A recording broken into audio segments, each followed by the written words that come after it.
ሆኑትን ገነትን ግቡ ነው የምላቸዋል።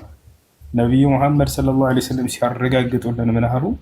አልጀነቱ ላ የድኹሉሃ ኢላ ነፍሱ ሙስሊም አሉ። ገነትን ሙስሊም ነፍስ እንጂ ሌላ ማንም አይገባበትም አሉ። ሙስሊም ብለው ቃል በቃል መጽሐፍ ቅዱስ ከኦሪት ዘፍጥረት እስከ ራእይ ድረስ ክርስቲያን ገነት ይገባል የሚል ቃል በቃል የለም። የለም። አዎ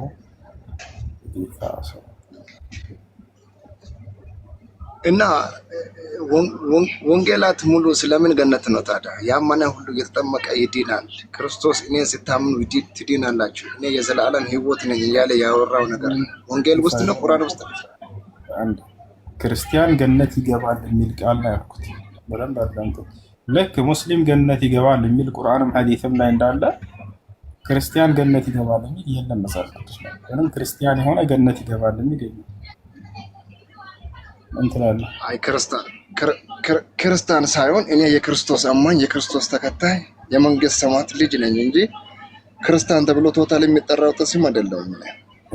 ክርስትና የሚባል ሃይማኖት የለም ማለት ነው አይደል? መጽሐፍ ቅዱስ ላይ አው እሱን አላጠናም። ግን ኢየሱስ ክርስቶስን ያመነ ነፍስ ሰው ልጅ ነው። ኢየሱስ ክርስቶስን ያመነች ነፍስ መንግስት ሰማያት እንደምትወርስ ያረጋግጣል መጽሐፍ ቅዱሳችን። ኢየሱስ ክርስቶስ ምን መሆኑን ያመነ ሰው አምላክ መሆኑን ያመነ ሰው ጌታ አምላክ ፈጣሪ መሆኑን እንደሱ የሚሉናንተው ኢየሱስ ክርስቶስ አምላክ እንዳለው ታውቃለህ አይደለ? እሺ እንደዛ ከሆነ ኢየሱስ ክርስቶስን ነቢይ መሆኑን ታምናላችሁ? አውቃለሁ። ነቢይ እንደሆነ እናምናለን። መሐመድ ነቢይ መሆኑን ታምናለህ? እውነት ነው። ጌታ ሰው የዛሬው ሌሊት ያንተ ነው። ቀጥልሽ። እንደዛ ከሆነ መሐመድ እስከ ዛሬ ነቢይ መሆኑን ቀጥሎ ኢየሱስ ክርስቶስን በዛን ዘመን ብቻ ነቢይ ያደረገው ማን ነው? በእሱ የተላከው ለእስራኤላውያን ህዝቦች ነበር። እኔ ከእስራኤል ቤት ሆነው ለጠፉት በጎች በቀር አልተላኩም ይላል አይደል? ማቴዎስ ወንጌል ላይ። ልክ እንዲሁ በቁርአንም ላይ እኔ ለእስራኤል ሰዎች ነው የተላኩት እያለ ኢየሱስ ይናገራል። ወኢዝ ቃለ ዒሳ ብኑ መርየም ያ በኒ እስራኤል ኢኒ ረሱሉላሂ ኢለይኩም፣ እናንተ የእስራኤል ልጆች ሆይ እኔ ወደ እናንተ ለእስራኤላውያኖች የተላኩኝ መልእክተኛ ነኝ እያለ ይናገራል። ነቢዩ ሙሐመድን ሰለላሁ ዐለይሂ ወሰለም ግን አላህ ለዓለም ነው የላከው ይላቸዋል። መንግስታቸው ስፋት በዘመናቸው ፍጻሜ የሌለው ነብይ ማለት እርሳቸው ናቸው። ለዓለም የተላኩ ናቸው። ያቸው እስከ ዓለሙ ፍጻሜ ድረስ ነው። ኦኬ ታዲያ ነቢዩ መሐመድን የዓለም ሙሉ ነቢይ አድርጎ የላከው ማን ነው? አላህ ነው። አላህ ነው። ኢየሱስ ክርስቶስ በሰዓቱ በእስራኤል ብቻ ነው ነብይ የሆነው? ለእስራኤል ብቻ ነው። ለዓለም ሁሉ አይደለም? አይደለም። ያው መጽሐፍን አታነብም እኮ አንተ። የሆነ ቦታ አንብቤ ሊሆን ይችላል። ኧረ አነባለሁ ከፈለክ ከቁርአንም ከመጽሐፍ ቅዱስም የሆነ ቦታ አንብቤ ሊሆን ይችላል። ኧረ ከቁርአንም ከመጽሐፍ ቅዱስም ብዙ ቦታ ላይ እሰጥሃለሁ። ኢየሱስ ለእስራኤል ነው የተላከው። እሺ ነብይ ታዲያ እንደዛ ከሆነ ኢየሱስ ክርስቶስ ነብይ ነው የምትል ከሆነ ራሱ እኔ ህይወት ነኝ እያለ የጠራው ነብይ አለ? በራሱ የራሱን በራሱ ህይወት ማለት ምን ማለት ነው? እስቲ ንገረኝ። ህይወት ማለት ትምህርት ነው። ይሄ ትምህርት ህይወት ነው እያለ ይናገራል። የዘላለማዊ ህይወትን እሰጣለሁ ሲል ኢየሱስ ክርስቶስ እውቀቱን ነው ትምህርት ለማለት ነው። ዮሐንስ ወንጌል ምዕራፍ 17 ቁጥር 3 ላይ ኢየሱስ ኖ እኔ የዘላለም ህይወት ነኝ፣ ከፍርድ የመዳን መንገድ ነኝ።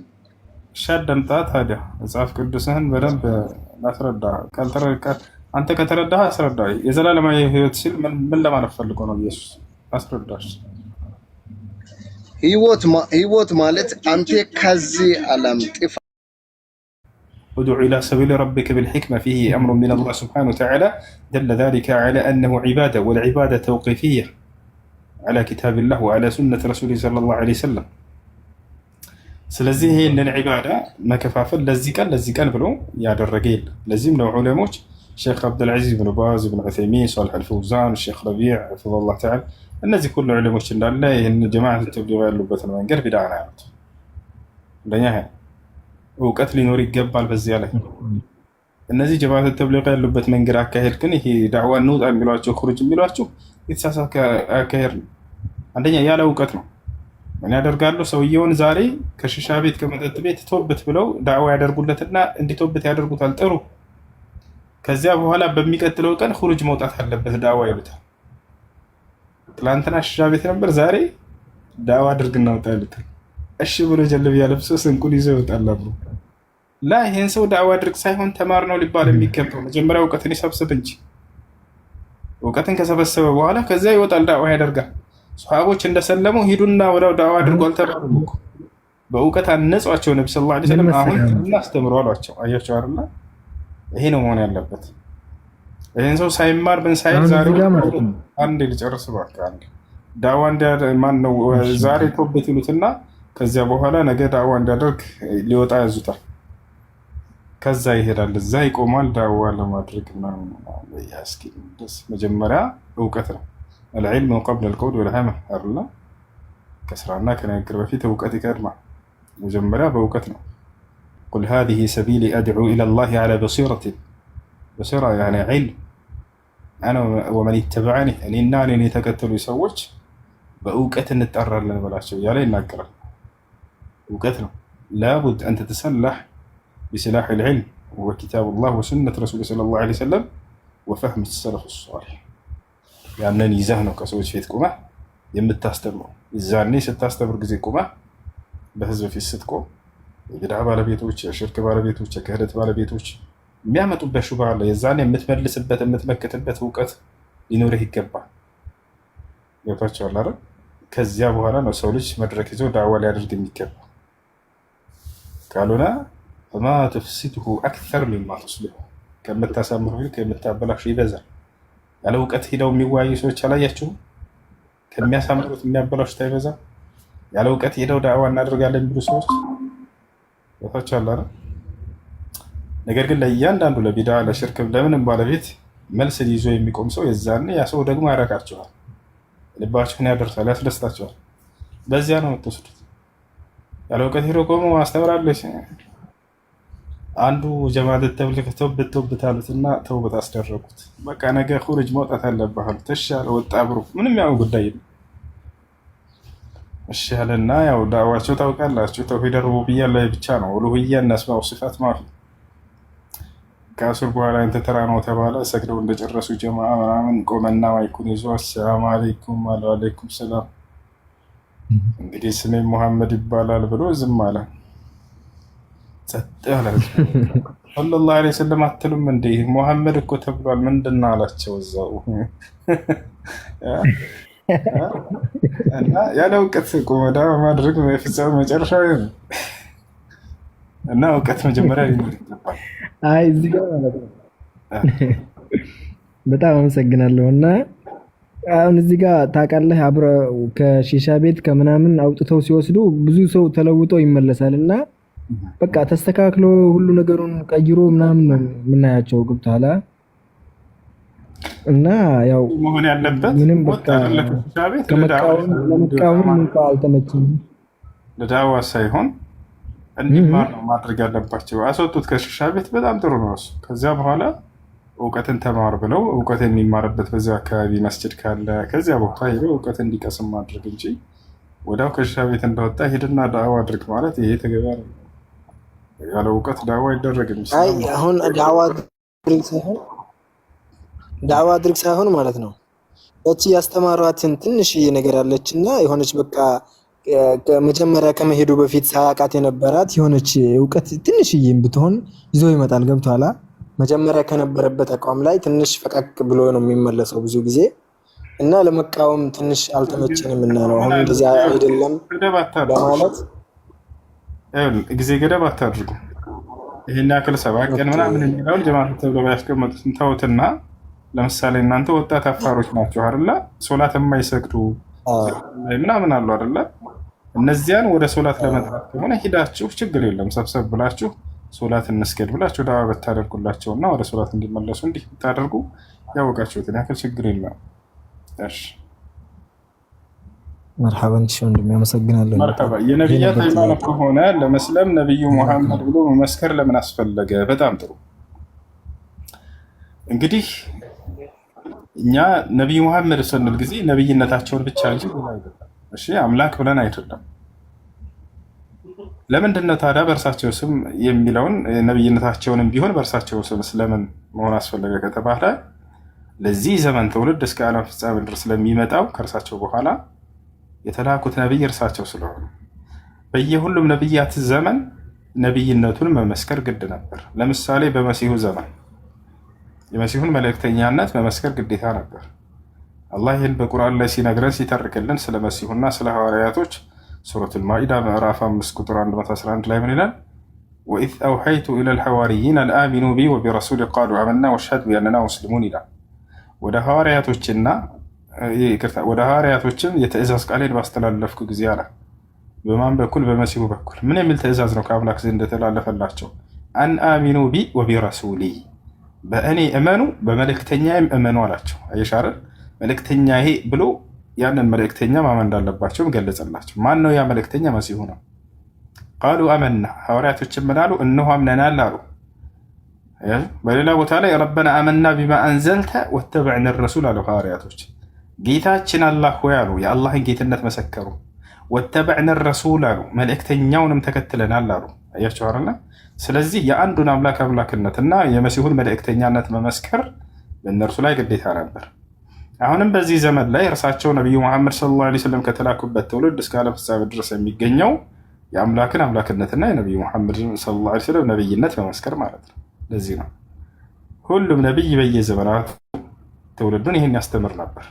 የአምላክን ብቸኛነት አምላክ አላህን እመኑ እርሱን ተገዙ እያሉ ያስተምራሉ። የእነርሱንም መልእክተኛነት ደግሞ ያስተምራሉ። ይህ ነው። ሰላም አለይኩም። ወአለይኩም ሰላም ወረሕመቱላሂ ወበረካቱ። አንድ ጥያቄ ነበረኝ። እሺ፣ ከክብረ በዓላት ውጪ የሆቴል ቤት ስጋ መብላት እንዴት ነው? ይፈቀዳል ወይ የሚል ጥያቄ ነው።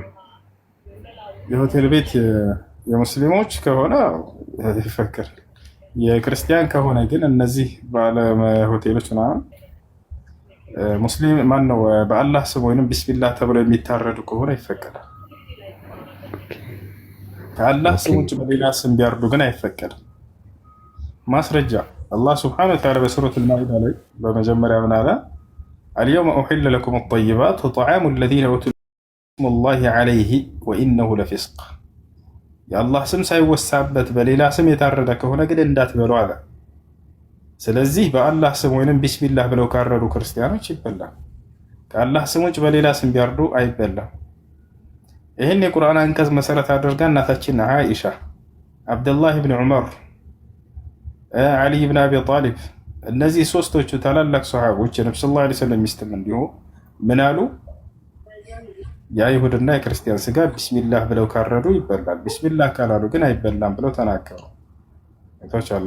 ስለዚህ ሀገራችን ክርስቲያኖችን ስናይ ደግሞ ቢስሚላህ ብለው የአላህን ስም አይቀበሉም። ክደዋል አይደል? የአላህን ስም አይቀበሉም። ምንም እንኳን የአረብ ክርስቲያኖች መጽሐፍ ቅዱስን ሄዳችሁ ብታዩት የአምላክን ስም አላህ ብሎ ነው ያለው። እስካሁን ድረስ በኦሪት ዘፍጥረት እስከ ራዕይ ድረስ የአምላክ ስም አላህ ነው የሚለው። የአረብ ክርስቲያኖች አምላክ ማን ነው ብለህ ብትጠይቃቸው አላህ ነው የሚሉ። ስለዚህ ቢስሚላህ ብለው ቢያርዱ ኑሮ ሀገራችን የሚፈቀድ ነበር። ቢስሚላህ ብለው ስለማያርዱ ወይም በአላህ ስም ብለው ስለማያርዱ የኢትዮጵያን ክርስቲያኖች ስጋ አይፈቀድባቸው። ምክንያቱም ቢስሚላህ ብለው አያርዱ። አብረን ስለምንኖር እናውቃለን።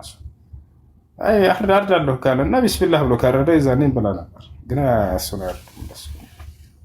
አይ እሺ፣ አመሰግናለሁ። መርሐባ።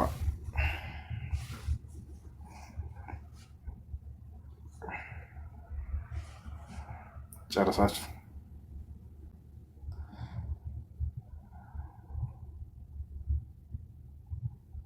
ጨረሳችሁ? እሺ፣ ቁርአን እንቀራለን። እሱ ጥያቄ አለኝ። እሺ፣ እናቴና አባቴና እህቴ የሆነ ጌም አለ ፓብጂ የሚባል ስም አለው። መጫወት ፓብጂ ጌም ክልክል ሐራም እያሉኝ ነው። ያው እውነታቸውን ነው። ፓብጂ ጌም ሐራም ነው። ዑለሞች ተጠይቀዋል። እሺ በሐራም ነው ፓብጂ ዑለሞች ከልክለዋል። አትጫወት፣ ጥሩ አይደለም። ጥሩ አይደለም። ደግሞ እንቀራለን። ነው ደግ አይደለም። አሁን ደግሞ እንቀራለን በሱዳን ድምፅ። ሐራም የሚባል ነገር አላህ ሐራም ያደረገ ነው እንጂ ሌላ ነገር ሐራም ይደረጋል?